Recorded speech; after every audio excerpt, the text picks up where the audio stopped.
Hi friends, welcome back to Jyothika home and beauty Telugu channel. మనము డిఎస్సికి సంబంధించిన తెలంగాణ అండ్ ఆంధ్రకి ఏపీకి సంబంధించిన డిఎస్సిలో మన సబ్జెక్ట్ వచ్చేసి పర్స్పెక్టివ్ ఇన్ ఎడ్యుకేషన్, విద్యా దృక్పథాలకు సంబంధించిన టాపిక్ వైజ్ అయితే వీడియో షేర్ చేస్తున్నాను. డెఫినెట్గా చూడండి. అవి నా ఛానల్లో అయితే అన్ని టాపిక్ వైజ్ ఉన్నాయి. ఈరోజు వచ్చేసి జనాభా విద్య టాపిక్ గురించి అయితే చూద్దాము. ఈరోజు ఇంపార్టెంట్ బిట్స్ అండి. ఇవి ఇంపార్టెంట్ అండ్ ప్రాక్టీస్ బిట్స్. డెఫినెట్గా మీరు ఎగ్జామ్ హాల్కి వెళ్ళే ముందు ఒక్కసారి కనుక చూసుకున్నట్లయితే మీరు మార్క్స్ అయితే స్కోర్ చేసుకోవచ్చు, గెయిన్ చేసుకోవచ్చు అండి. ఫస్ట్ బిట్ వచ్చేసి జనాభా అధ్యయనాన్ని ఏమని పిలుస్తారు? ఆయాక్సాలజీ, డెమోగ్రఫీ, కొరియోగ్రఫీ, పోపిగ్రఫీ. ఆన్సర్స్ ఎవరికైనా తెలిస్తే కనుక కామెంట్స్లో షేర్ చేయండి. ఆన్సర్ వచ్చేసి డెమోగ్రఫీ. నెక్స్ట్ వన్, జనాభాని తగ్గించడంలో విద్య శక్తివంతమైన సాధనమని మెక్సికో ఎప్పుడు గుర్తించింది? 1935, 1970, 1955, 1986. ఆన్సర్ వచ్చేసి 1935. ఛానల్ని ఎవరైనా ఫస్ట్ టైం విజిట్ చేస్తున్నట్లయితే కనుక ప్లీజ్ సబ్స్క్రైబ్ చేసుకోండి, లైక్ చేయండి, షేర్ చేయండి. ఆన్సర్స్ ఎవరికైనా తెలిస్తే కనుక కామెంట్స్లో షేర్ చేయండి. నెక్స్ట్ వన్ వచ్చేసి జూలై 11న ప్రపంచ జనాభా దినోత్సవంగా జరపడానికి ప్రధాన కారణం ఏమిటి?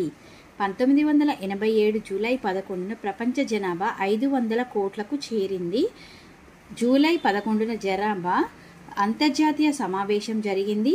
జూలై 11న జనాభా వృద్ధి రేటు తగ్గింది. జూలై 11న ప్రపంచ జనాభా 600 కోట్లు చేరింది. కరెక్ట్ ఆన్సర్ వచ్చేసి ఫస్ట్ వన్ అండి. ఫస్ట్ వన్ వచ్చేసి 1987 జూలై 11 ప్రపంచ జనాభా 500 కోట్లకు చేరింది. ఇది ప్రధాన కారణం అన్నమాట. నెక్స్ట్ వన్ చూద్దాము. 1970లో ఏ నగరంలో జరిగిన ప్రపంచ జనాభా సమావేశం జనాభాను విద్యలో అంతర్భాగం చేయాలని నిర్ణయించింది? Belgrade, Cairo, Mexico, Bangkok. Answer వచ్చేసి బ్యాంకాక్. నెక్స్ట్ వన్, ఈ క్రింది వానిలో జనాభా విద్యా లక్ష్యం కానిది గుర్తించండి. జనన మరణాల గురించి తెలియజేయడం, జనాభాపై పిల్లల సరియైన వైఖరులను పెంపొందించడం, పరిమిత కుటుంబం అనే భావనను పెంపొందించడం, వ్యష్టి కుటుంబం అనే భావాలను పెంపొందించడం. ఆన్సర్స్ ఎవరికైనా తెలిస్తే కనుక కామెంట్స్లో షేర్ చేయండి. ఆన్సర్ వచ్చేసి ఫోర్త్ వన్, వ్యష్టి కుటుంబం అనే భావాలను పెంపొందించడం. నెక్స్ట్ వన్, ఒక ప్రధాన విషయాన్ని బోధిస్తున్నప్పుడు సందర్భానుసారంగా జనాభాను అంతర్భాగంగా చేసి బోధించడాన్ని ఏమంటారు? సందర్భ అనుసార ఉపగమం, ప్రత్యేక ఉపగమం, సహసంబంధ ఉపగమం, అంతర్గత ఉపగమం. ఆన్సర్ వచ్చేసి థర్డ్ వన్ అండి, సహసంబంధ ఉపగమం. నెక్స్ట్ వన్, 2011 జనగణన అనుసరించి క్రింది వానిలో సరైన వాటిని గుర్తించండి. మొత్తం జనాభా 12,19,193,422. గ్రామీణ జనాభా 68.8%. జనసాంద్రత ఎక్కువ కలిగిన రాష్ట్రం బీహార్. షెడ్యూల్ కులాల జనాభా 16.6%. A B C, B C D, A B C D, A C D. Correct options. సరైన వాటిని గుర్తించండి. మూడవది అంటే ఏబిసిడి. ఈ 4 ఆప్షన్స్ ఏబిసిడి ఇవన్నీ కరెక్ట్ ఆప్షన్స్ అండి. నెక్స్ట్ వన్ చూద్దాము. ప్రపంచంలో తొలిసారిగా కుటుంబ నియంత్రణ చట్టాన్ని చేసిన దేశం ఏది? America, China, Bharat, Russia. Bharat. Next one, విద్యా విధానంలో జనాభా విద్యను అంతర్భాగం చేయాలని ఏ జాతీయ జనాభా విధానంలో ప్రకటించారు? 1976, 2000, 1986, 1980. First one is the right answer అండి. 76, 1976. నెక్స్ట్ వన్, 2000 జాతీయ జనాభా విధానంలో పేర్కొనని అంశాన్ని గుర్తించండి. పేర్కొనని అంశాన్ని ఇక్కడ కన్ఫ్యూజ్ అవ్వదండి, నేను చాలాసార్లు రిపీట్ చేశాను. ఇది వచ్చేసి పేర్కొనని అంశాన్ని ఒకసారి క్వశ్చన్ తరోగా చెక్ చేసిన తర్వాత మీరు ఆన్సర్స్ చేయండి. మీరు కంగారు పడొద్దు, టెన్షన్ పడొద్దు. దానివల్ల ఏమవుతుందంటే మీరు బిట్టు కోల్పోయే అవకాశాలు అయితే ఉంటాయి. కాబట్టి తరోగా మీరు ఒక్కసారి అయితే మీరు క్వశ్చన్ని ఒకసారి మంచిగా రిమైండ్ చేసుకున్న తర్వాత 1కి 2 సార్లు రిపీట్ చేసుకున్న తర్వాత మాత్రమే మీరు ఆన్సర్ పెట్టండి. ఆన్సర్ వచ్చేసి 14 సంవత్సరాల లోపు పిల్లలందరికీ విద్య అందించాలి. శిశు మరణాల రేటు 30 కంటే తగ్గించాలి. ఆలస్య వివాహాలను ప్రోత్సహించాలి. విద్యా విధానంలో జనాభా విద్యను అంతర్భాగం చేయాలి. DABCDB.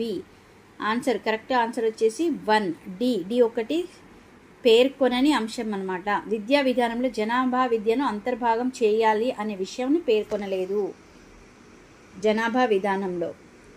నెక్స్ట్ వన్, జనాభా విద్య రంగాలలో లేని అంశాన్ని సూచించండి. లేని అంశము జనాభా సుస్థిరాభివృద్ధి, మహిళా సాధికారిత, లింగ సమానత్వం, కౌమార విద్య, జనాభా విస్తరణ, నగరీకరణ, జనాభా మార్పు, ఆరోగ్య విద్య, కుటుంబం, సాంఘిక సాంస్కృతిక కారకాలు, జీవన నాణ్యత. కరెక్ట్ ఆన్సర్ వచ్చేసి ఫోర్త్ వన్ అంటే GH. జీ మీన్స్ జీ, కుటుంబం ఉపాధి, కుటుంబం పేదరికం అనేది కరెక్ట్ జనాభా విద్యల రంగాలలో లేని అంశాలు. నెక్స్ట్ వన్ చూద్దాము. 1994లో కైర్లో జరిగిన అంతర్జాతీయ జనాభా అభివృద్ధి సమావేశం ప్రధానంగా జనాభా విద్య అవసరాన్ని గుర్తిస్తూ 2 రకాల అంశాలను వర్గీకరించారు. అవి ఏవి? జనాభా స్థిరత్వాన్ని విద్య ఒక కీలక అంశం, జనాభాను తగ్గించడంలో విద్య ప్రాధాన్యత అంశంగా కనబడడం లేదు, జనాభా సుస్థిర అభివృద్ధి మధ్య గల సంబంధాల గురించి స్పృహను బాధ్యతను పెంపొందించే సాధనమే విద్య, పర్యావరణ పరిరక్షణకు జనాభా కారణం అవుతుంది. ABCDADACలో కరెక్ట్ ఆప్షన్స్ చూస్ చేసుకోండి. ఆన్సర్స్ ఎవరికైనా తెలిస్తే కనుక కామెంట్స్లో షేర్ చేయండి. కరెక్ట్ ఆన్సర్ వచ్చేసి AC. Fourth one is the right answer. ఏ అంటే జనాభా స్థిరత్వానికి విద్య ఒక కీలక అంశము. C వచ్చేసి జనాభా సుస్థిర అభివృద్ధి మధ్యగల సంబంధాల గురించి స్పృహను బాధ్యతను పెంపొందించే సాధనమే విద్య. నెక్స్ట్ వన్ చూద్దాము. మన దేశంలో 1980లో రూపొందించిన జాతీయ జనాభా విద్యా పథకానికి ఆర్థిక సహకారం అందించింది ఎవరు? ఐక్యరాజ్య సమితి, జనాభా కృత్యనిధి, UNDF, UNESCO. UNDP, UNESCO, world bank. 20 answer వచ్చేసి ఐక్యరాజ్య సమితి. First one is the right answer. ఐక్యరాజ్య సమితి, జనాభా కృత్యనిధి, UNDP, యునెస్కో. నెక్స్ట్ వన్, 1984లో అంతర్జాతీయ జనాభా సమావేశాన్ని ఈ నగరంలో నిర్వహించారు. Delhi, Mexico, Cairo, Belgrade. Answer వచ్చేసి Mexico. Second one is the right answer. Next one, 1980 ఏప్రిల్లో ప్రారంభించిన జాతీయ జనాభా విద్య పథకానికి జాతీయ స్థాయిలో నోడల్ ఏజెన్సీగా పనిచేసిన సంస్థను సూచించండి. NCERT, UNDP, NCTE, CBSE. Correct option వచ్చేసి 1 NCERT. నెక్స్ట్ వన్, ఈ క్రింది వానిలో జనాభా విద్య స్వభావాన్ని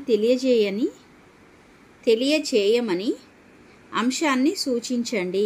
తెలియచేయని అంశాన్ని సూచించండి. జనాభా సమస్యను మేలుకొల్పుతుంది. జనాభా స్థిరత్వంపై అవగాహన కలిగించడం. పరిమిత జనాభాను విధానానికి మెచ్చుకొని వైఖరిని విద్యార్థుల్లో పెంపొందిస్తుంది. జనాభా విస్ఫోటనానికి కారణాలు మరియు జనాభా విజ్ఞానాన్ని కలిగిస్తుంది. ఇందులో కరెక్ట్ ఆప్షన్స్ వచ్చేసి సెకండ్ వన్ అంటే జనాభా స్థిరత్వంపై అవగాహన కలిగించదు. ఇవి అండి ఈరోజు జనాభా విద్యకు సంబంధించిన టాపిక్ ఇంపార్టెంట్ బిట్స్ అయితే చెప్పాను. ఇప్పుడు వచ్చేసి నెక్స్ట్ టాపిక్లో మళ్ళీ కలుద్దాం. ఛానల్ని ఎవరైనా ఫస్ట్ టైం విజిట్ చేస్తున్నట్లయితే కనుక ప్లీజ్ సబ్స్క్రైబ్ చేసుకోండి. నెక్స్ట్ టాపిక్తో మళ్ళీ రేపు కలుద్దాం. Thanks for watching.